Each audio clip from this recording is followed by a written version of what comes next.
Marhaba, and welcome to the Matrix Green Pill, where real people connect.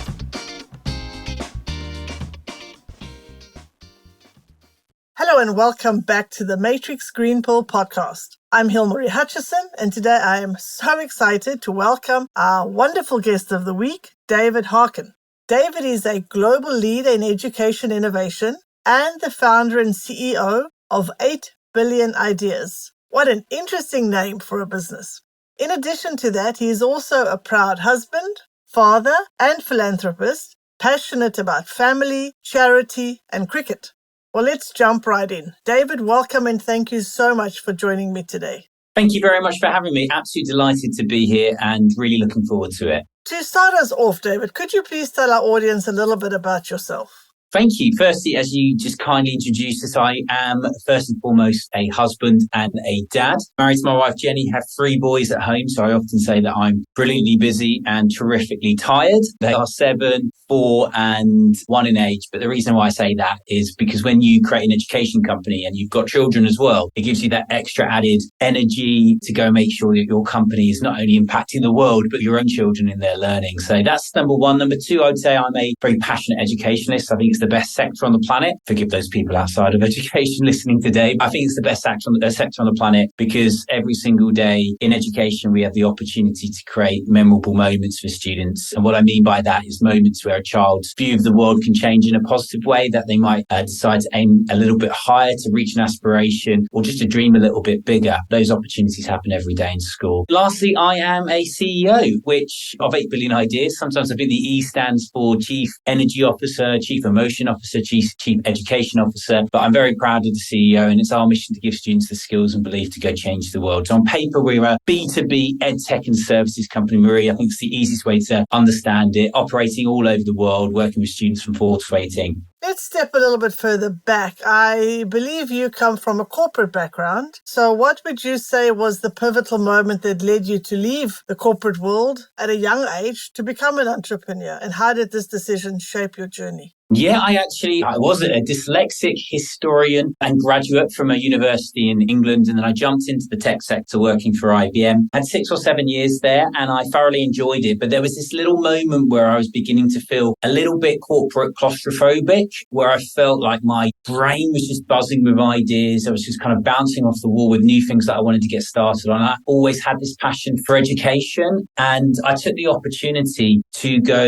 on compressed hours, which was actually an offering for back to work mums who were coming back into the workforce in IBM at the time. Many were going back to working maybe 4 days a week or 3 days a week. I took the opportunity to pitch and say, can I have it going on compressed hours? Because what I wanted to do was to free up a day's worth of time a week to start going into schools and start seeing what was happening in schools, how potentially I'd create a company that could support schools. That was a key pivotal moment for me because as soon as I got 20% time back in a working week, I could just jump into education. And what the itch that I was looking at was the topic of entrepreneurship. I felt there was ways that schools could teach that topic in a slightly different way. And after I did my first few assemblies, Maria, which was directly to students, I knew that was it. It was exactly where I wanted to be. And then gradually that process of leaving the corporate world started. So the name, 8 Billion Ideas, that's rather intriguing. What's the story behind the name and how does it reflect the mission and philosophy of the organization? The story is about the fact that we live on this amazing planet. There's 8 billion people out there. Everybody's on a journey with indeed the skills and beliefs that they might have. Lots of people have ideas but don't know what to do with them. So we decided, kind of stumbled across the name, I think, by conversation really, and was like, that's going to stick. It really represents where we want to go. So the name was really important to us. It gives us that global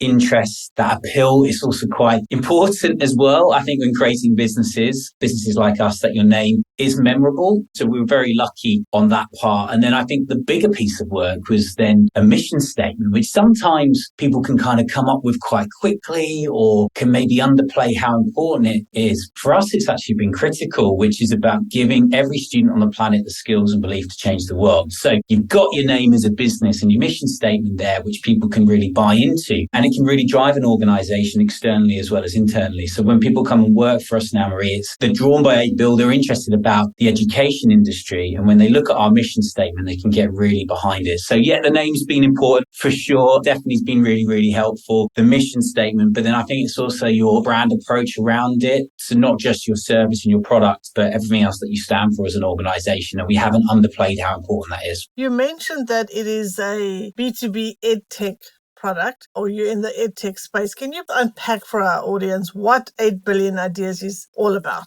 Yeah, I'm just going to add an extension there. So we're B2B, which means we operate directly with schools or groups of schools internationally, edtech and services. So I'm a big believer, particularly in education, that the tech isn't enough, that you need that dash, that blend of services with an offering, with a product or a service. So we're making sure we're using the power of tech and the power of the person when we're engaging with students of the schools that we work with. That's a real key starting point. Underpinning this is the areas that we concentrate on. So we teach students about entrepreneurship, career education, skills for the future, performance and well-being. And through those 5 pillars, there's an extra 3, which we're beginning to call invisible pillars of learning that come through our work, which is sustainability, tech, and financial literacy. So typically, schools would have put this into the extra curriculum budget. So sitting alongside the core subjects such as English, maths, and science. I don't like that phrase extra. This stuff isn't extra. To me, it's critical curriculum. It's so important that this stuff that we teach is being integrated and being put into the timetable, which is beginning to happen. So we have our mission, we have our areas of focus with the education, which we build, delivered via our platform and the team. And it looks very different in every school because we've got such variety in our educational focus. The way we deliver, we've had to keep flexibility there because time and budget are constant challenges for schools. So we have asynchronous offerings, we have virtual, hybrid and live offerings. And having that, what might seem a complicated blend, but actually having that portfolio there allows us to speak to a school, really understand what that principal wants to achieve and make some good recommendations about how to start. That sounds absolutely fantastic. I agree with you. These subjects should be core to what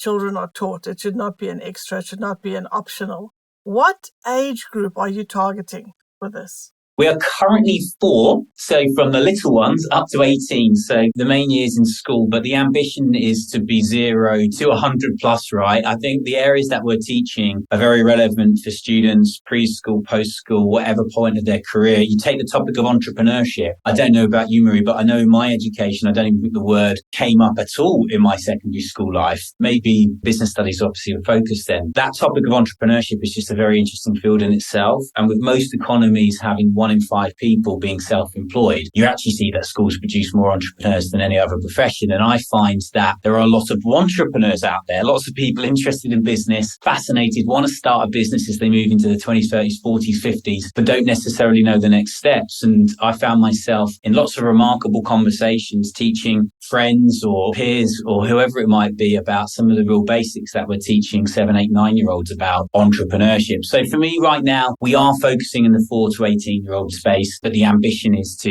extend what we're doing, not to add any more pillars of learning. We like being in that critical curriculum space, but there's definitely support we can do in the post-18 market, as well as helping students as young as 1, 2, 3.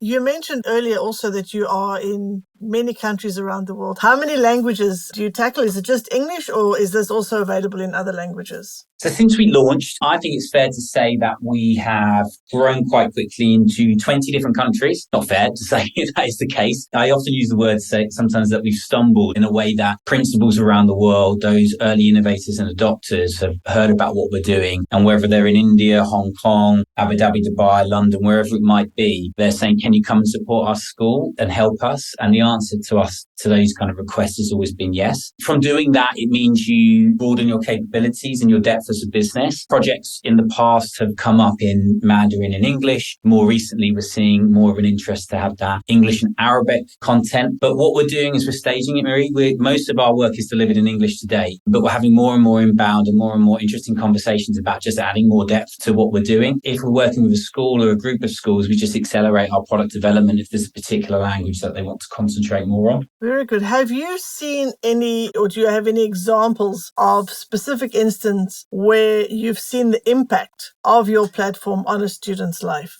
Yeah, we see it all the time. We're very blessed to work with children as young as 4 up until 18. And as a child gets older, you can see that we're having a direct impact on some of the decision they're making right now, whether or not it's examination choice, degree, starting a business. And we constantly get young people now emailing us after courses, sometimes 6 months, a year or two after they've had an engagement, to either say thank you or to inform us that they've started a business or a side hustle, Marie, that they're getting going, which they just want to tell us about. That the little hook and the little moment with 8 billion ideas was key to that. We obviously get all the CSAT, NPS scores from engagement straight away from students. And all the evidence is telling us is that children love what we do. They want to learn more about this. They seem to be really energized when they're talking about topics that they're fascinated of. And why wouldn't they be interested in these topics? Entrepreneurship, so many teenagers out there are really, really interested in business, but they might not want to study business studies. They find they have to pick or choose. So when they have an opportunity to learn with us, we're lighting up a new passion. And then you just take another core area of our focus, which is career education. My days, it must be incredibly scary to be a teenager right now. When you're hearing about inflation, you're hearing about the ever-changing job market. We therefore try to flip it and get children excited about the next 10, 20 years of work, that they're not going to be limited by zip code anymore to opportunities. The work is critical. The impact we're seeing from every age group. I'd say the bit which is probably most pleasing is when we see children which have, just actually left school. They're either celebrating programs they've been with us on LinkedIn or just reaching out because they've taken something away which has really changed their life, or they're starting an initiative. And we love hearing those stories. Yes, I'm so sure it must be so heartwarming to see the impact that this is having on the lives of young ones. Working with schools worldwide, including the UAE, how have cultural differences shaped your approach to education, and what insights have you gained about the universal aspects of fostering innovation and entrepreneurship in young minds?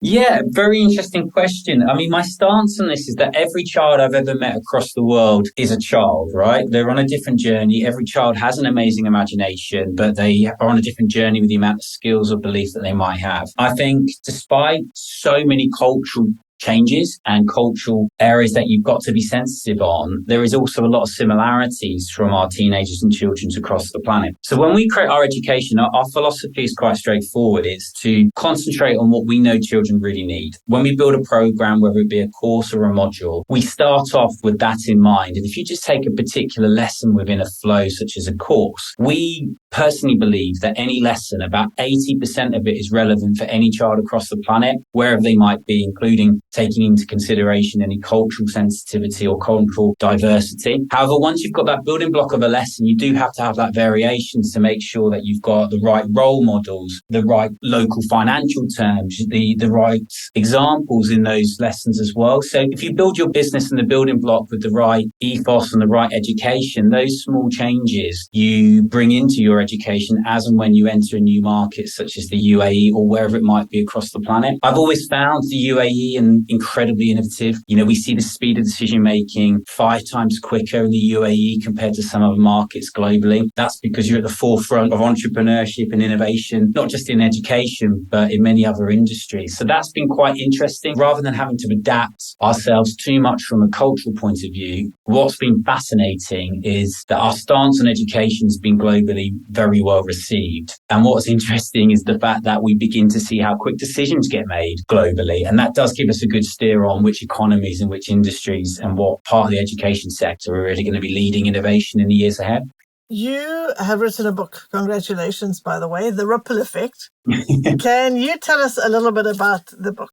Yeah, of course I can. Thank you very much for the nice plug. Going around the pandemic, this wasn't a pandemic book. Well, it was a pandemic book, but it wasn't spurred out of an idea of in the pandemic that I got time on my hands to write one. But just before it, I completed a TEDx talk around how I believe everybody can embrace a world-class mentality. And I had a nice gentleman in the audience came up to me afterwards and said, "David, I love that talk. Where can I buy your book?" And I said, "It's not on the radar. I haven't thought about it." But then it kind of sparked something in me to go, actually might be time to do it. So then I looked at some of the blogs and some of the articles that I'd written over the last 5 years. And I just printed them all out one day, many of them on LinkedIn or my personal website. And I realized that there was a theme in what I like to talk about And obviously education was there, but I like to talk a lot about mentality and a lot about the small things can make a big difference. And I was sharing lots of little tips, and I looked at the blogs and thought maybe there's a book here. And I was fascinated with really the early thinking around that and about where I could take it. Alongside that, there was also a conversation I had with friends where I said, I know I sound nuts, but sometimes I think I'm a pebble, and every single day I'm being dropped into a pond, and I've got two choices to make positive or indeed negative ripples like a pebble would do in a pond. And I said, surely that's the role of a leader, to make sure every single day you're resetting, you're going again and going again and you're going again. And it's your choice to make positive or negative ripples. But actually, it's quite hard unless you've got some good habits underpinning the way that you operate and the way that you conduct yourself and, quite frankly, live your life. So I had these two different things going on. And then that led to me just sitting down and going, right, I'm going to write a book. I wanted to call it The Ripple Effect, which is what it ended up being called. And the subtitle was about how surprisingly small changes in mindset can make big things happen. And then I broke it down into 8 levels, different areas of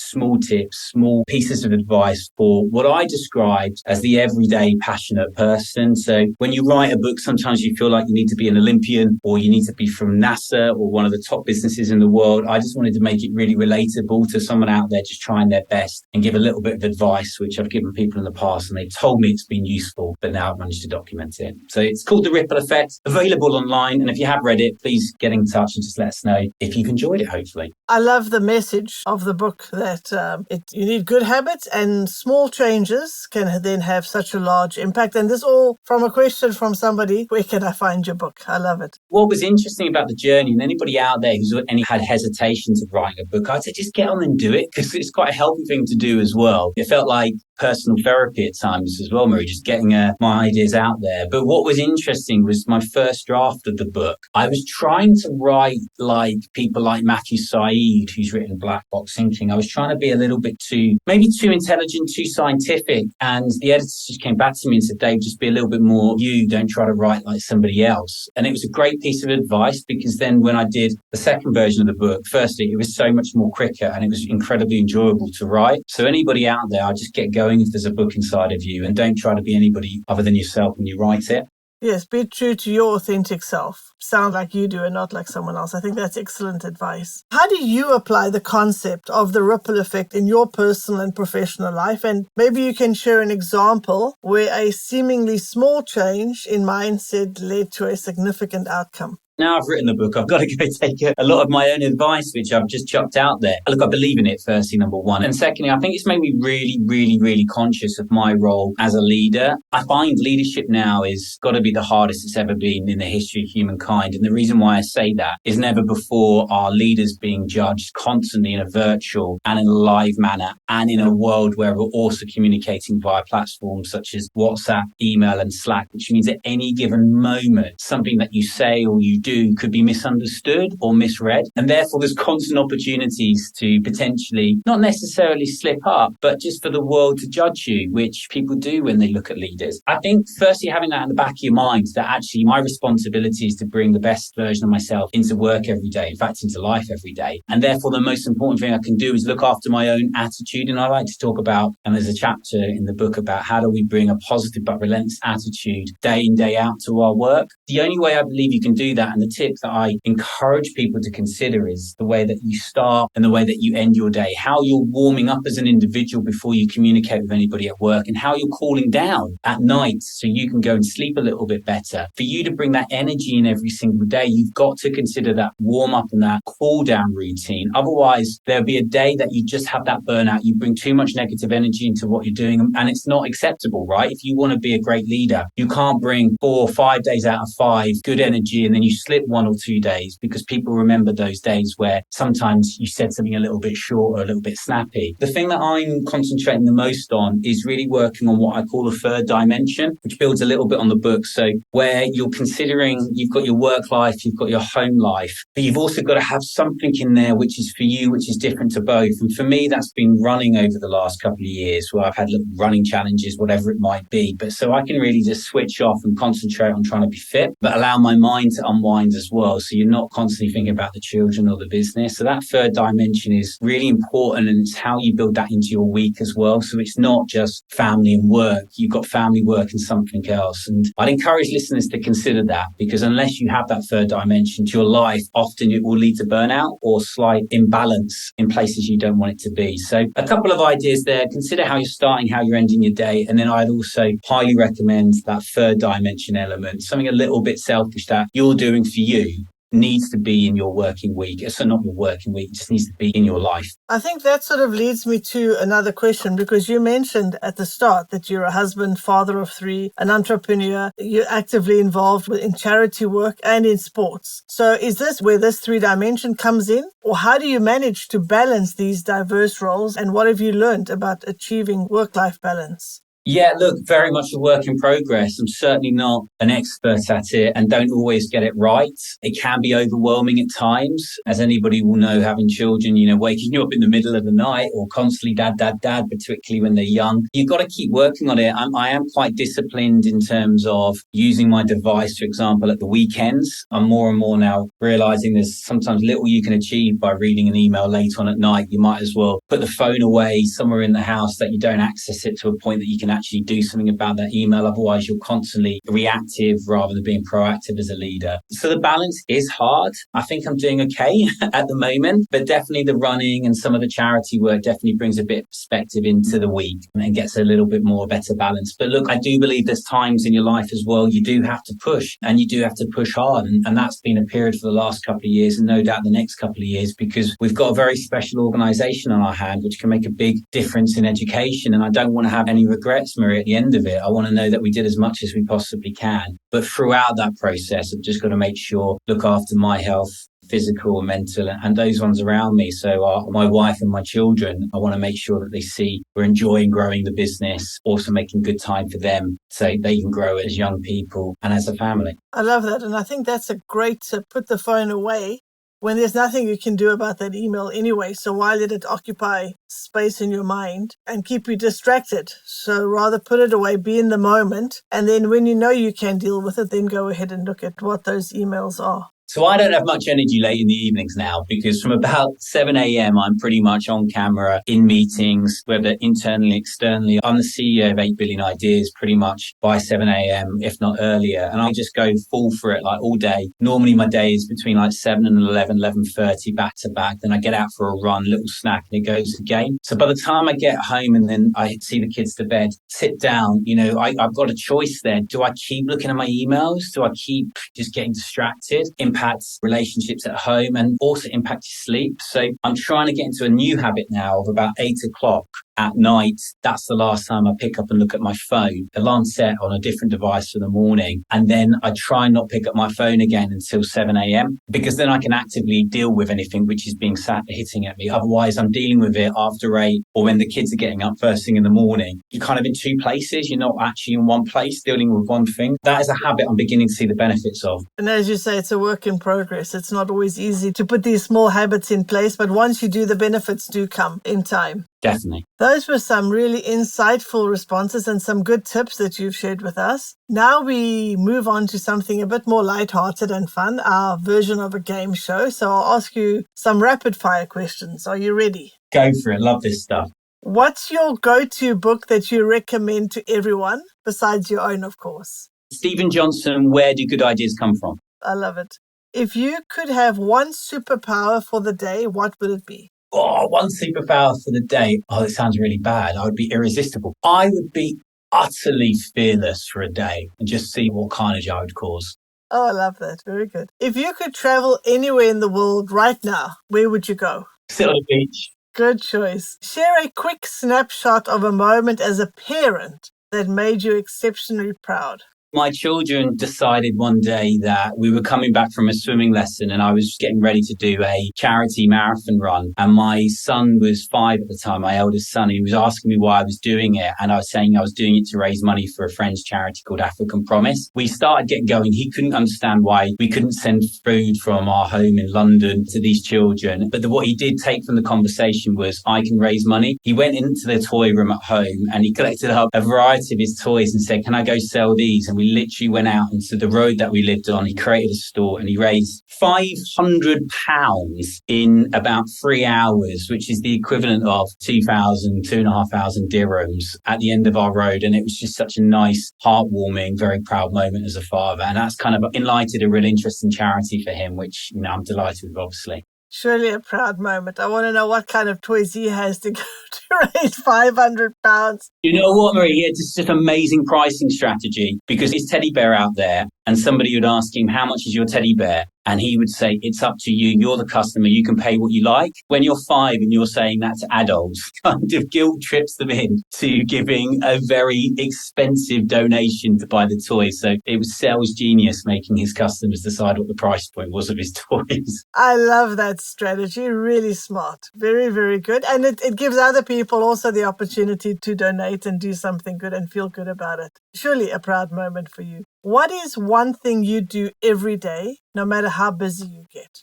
I sit and breathe before the day really begins. I kind of close my eyes now and I spend at least a minute just manifesting, thinking about how the day I want to unfold, and just take that time to breathe. And I make sure that I also give my children a kiss before bed every night. If they're asleep, I make sure I do that, or hopefully just get there before they go to bed. But that happens every day, those 2 things. Excellent. Thank you so much for playing along. That was easy enough. That was the end of our game show. Now, before we wrap up, we would like to do our Green Pill moment. What was your Green Pill moment, the action or event that was the turning point for you or your career? The real turning point for my career, the first time I ever stood in front of a group of students doing an assembly, when I designed a 20-minute assembly to just try and work out how I could inspire a group of 7, 8, 9-year-olds at the time. Once I stood in front of them and designed an assembly, and this was a good number of years ago now, I realized that education was where I needed to be, not just now, but no doubt forever. So that was the first time that really, really changed my view on what I was going to do and what impact I was going to make on the planet.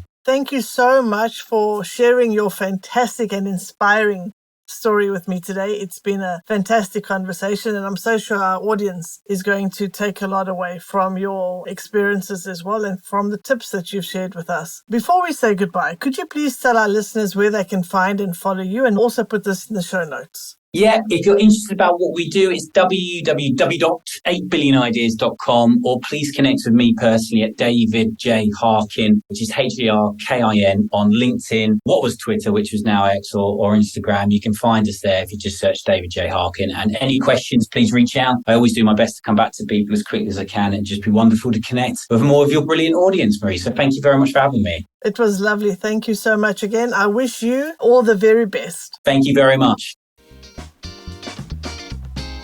If you enjoy our conversations, please like and subscribe.